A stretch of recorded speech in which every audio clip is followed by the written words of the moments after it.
Senhoras e senhores, sejam todos bem-vindos, todas bem-vindas. Eu sou o professor Dimas, professor aqui do Estude, e estou aqui para falar sobre inteligência artificial. Se você é uma daquelas pessoas que está aí se deparando com essa verdadeira avalanche de informações nas mais diferentes mídias sociais, redes sociais, ChatGPT, Bing, né? Então, se você quer saber um pouco mais sobre inteligência artificial, como ela pode te ajudar no seu dia a dia, inclusive nos seus estudos, você está no lugar certo. Mas antes de falarmos das aplicações da inteligência artificial na educação, como é que ele pode ajudar, por exemplo, o aluno, a aluna a ter um desempenho melhor nos estudos e atingir seus objetivos, seja no ensino médio, seja no concurso público, ou até mesmo entrando na universidade, né, enfrentando os vestibulares, creio que seja pertinente respondermos algumas questões. Bom, e uma delas, qual é? O que é uma inteligência artificial? O que é uma IA? Você sabe o que é uma IA, uma inteligência artificial? Bom, IA, senhoras e senhores, nada mais é do que a sigla para inteligência artificial e diz respeito a quê? A máquinas que imitam características cognitivas da inteligência humana, certo? Aí, como assim? Características cognitivas da inteligência humana? Bom, dentre as características, percepção, aprendizagem, pensamento, resolução de problemas, interação linguística, temos também o trabalho criativo, análise de dados, ou seja, são várias aí as características da inteligência humana que a IA pode imitar. Bom, mas senhoras e senhores, para a gente entender melhor esse universo de inteligências artificiais, a gente precisa dominar alguns conceitos, algumas palavras-chave. Seria uma espécie de dicionário de vocabulário, de léxico da inteligência artificial. Por exemplo, algumas expressões que a gente precisa entender para mergulhar melhor, né, nesse universo, neste oceano chamado inteligência artificial. Por exemplo, uma palavra aqui fundamental, algoritmo. Você já deve ter ouvido falar, né? Os algoritmos são uma série de instruções que devem ser executadas automaticamente por uma máquina ou um computador. E vocês já devem ter ouvido falar, um exemplo desses algoritmos, né? O exemplo no dia a dia são, por exemplo, aplicativos de música que, usando esses algoritmos, vão ali identificar, né, qual que é o seu estilo musical, qual que é o seu gosto musical. E quanto mais você ouve um determinado estilo musical, mais a plataforma ou o aplicativo, ou coisa do tipo, vai recomendar músicas semelhantes para você. Então, para ficarmos aí num exemplo. Uma outra palavra-chave aqui é a palavra Big Data. Big Data. E o que vem a ser essa tal de Big Data? É o conjunto de dados digitais que, devido ao seu enorme volume, ultrapassa a intuição humana e suas habilidades analíticas, sua capacidade de analisar. É muito dado, é muita informação, senhoras e senhores. Estamos falando aí de cerca de 2,5 trilhões de bytes que circulam na internet na forma de vídeo, na forma de e-mails, na forma de transações online, sinais de GPS, por exemplo. Outro conceito, outra expressão importante aqui para a gente entender esse universo é o de machine learning, ou aprendizagem de máquina. O que vem a ser esse tal de machine learning? Você vai ter, no caso, uma máquina que utiliza um programa de aprendizagem, como a própria expressão diz, é a aprendizagem da própria máquina, que vai interagir com o usuário. E como é que essa máquina vai aprender? Com o fornecimento de dados para essa máquina, e ela vai analisando esses dados, certo? E ela vai ali reconhecer, classificar, comparar, né, as informações, os dados que estão sendo fornecidos para essa máquina. Aí fala, professor, mas eu não estou entendendo, me dá um exemplo disso aí na prática. Ora, Uber, por exemplo, vocês já devem visto ali, né? Não sei se já usaram alguma vez o aplicativo do Uber. Ali você tem um claro exemplo de machine learning ou aprendizagem de máquina. Por quê? Vão sendo fornecidas informações para o aplicativo, né? E com essas informações, o que que a máquina faz? Ela vai analisando aqueles dados, vai aprendendo, comparando aqueles dados a partir da comparação desses dados, e ela vai trazer para você o quê? Vai trazer para você o tempo estimado de chegada do motorista, vai estabelecer para você a partir desses dados também o horário que o usuário dessa ferramenta, desse aplicativo, vai chegar no seu destino. Tudo isso graças a machine learning, a aprendizagem de máquina. Bom, e vocês sabem quais são as três fases, ou melhor, três estágios de desenvolvimento das inteligências artificiais? Temos três. O primeiro é chamado de inteligência artificial estreita, ou N, Artificial Narrow Intelligence, mais conhecida como IA fraca.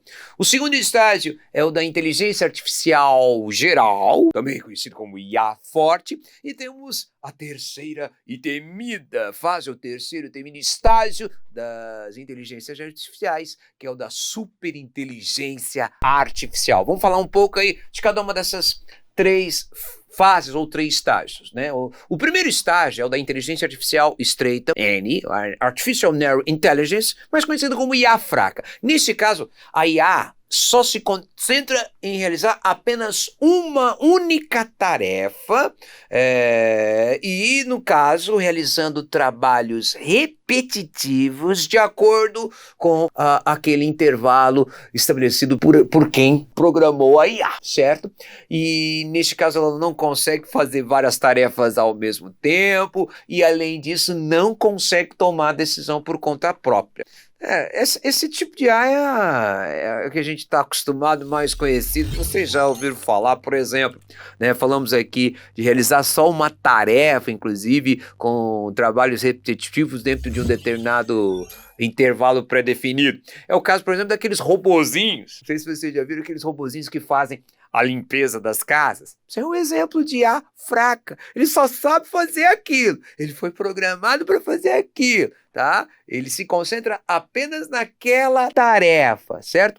Ou então o ChatGPT, por incrível que pareça, ainda é uma IA fraca, assim como também os assistentes virtuais, né? Vocês estão ligados? A Siri, né? É o caso da Alexa, certo? Então, essa é chamada IA fraca, ou inteligência artificial estreita. Bom, e o segundo estágio é o da inteligência artificial geral, ou IA forte.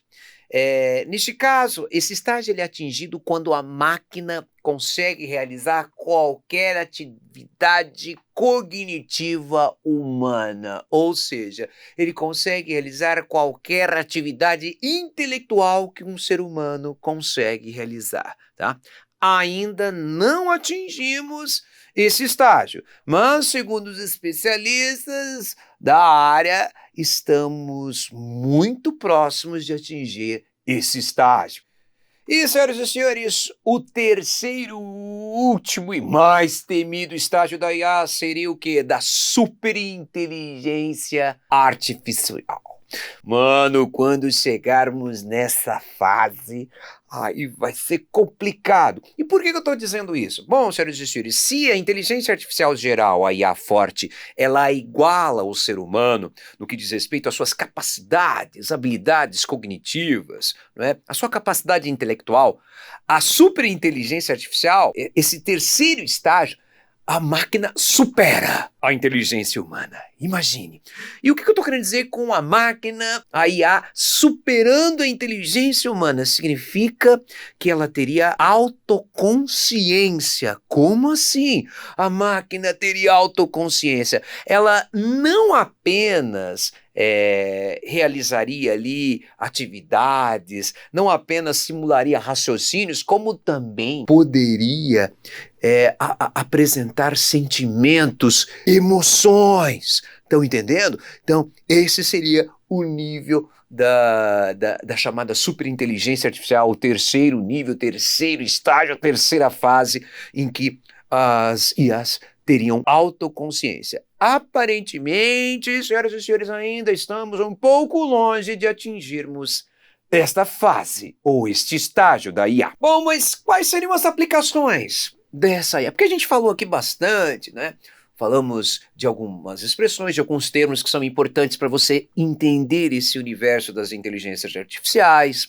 Falamos aqui dos estágios, mas vamos dar aqui alguns exemplos de aplicação da IA. Bom, por exemplo, geografia. Na geografia, a IA ela pode ser utilizada na análise de imagens de satélite para monitoramento ambiental, inclusive ajudando no monitoramento de fenômenos como desmatamento, poluição, mudanças climáticas. Pode ser também utilizado na gestão do trânsito. Olha só, tão importante, né? Nas grandes cidades, o gerenciamento ali do fluxo de automóveis, para até mesmo, graças às informações obtidas por câmeras de vigilância, sensores do próprio tráfego, identificar o quê? Prever até mesmo congestionamentos. Outra aplicação da IA, por exemplo, é na medicina. Vocês já pararam para pensar o quanto isso pode ser útil, né, na área da saúde? Por exemplo, nós já temos casos de inteligência artificial no diagnóstico médico, tá, que pode ajudar a diagnosticar, por exemplo, doenças, identificar tratamentos mais eficientes, mais eficazes. Um exemplo é uma inteligência artificial criada, desenvolvida pela IBM, chamada Watson, que ajuda os médicos, por exemplo, a diagnosticar o câncer. Você também tem a utilização da IA na medicina no auxílio de análise de imagens clínicas, como, por exemplo, raio-x, o que ajuda, por exemplo, a aperfeiçoar ali o diagnóstico das doenças. Ou até mesmo, a IA ela pode ser utilizada no monitoramento dos pacientes. Como assim monitoramento dos pacientes? Ora, o monitoramento dos pacientes remotamente pode ajudar bastante, por exemplo, na identificação precoce, né, de doenças e, dessa forma, reduzindo as visitas, né, as visitas frequentes ao consultório médico. Muitas vezes, né, o paciente ele tem problemas, né, alguma dificuldade para o seu deslocamento, e a IA pode ser muito útil nesse sentido, ok? Bom, senhoras e senhores, nesta aula nós falamos sobre o que é uma inteligência artificial, falamos também sobre alguns termos, algumas expressões que são muito importantes para um início aí nessa área, né, para quem está iniciando nessa área de inteligência artificial, né, falamos sobre machine learning, falamos de big data, falamos dos famosos algoritmos e também falamos sobre os estágios da IA, os chamados 3 estágios da inteligência artificial, e fechamos aqui com alguns exemplos de aplicações das inteligências artificiais em áreas como a geografia, né, a área de transportes, enfim, análise de imagens de satélites, por exemplo, e também na medicina, principalmente na área de diagnóstico médico. Beleza, senhoras e senhores? É isso aí.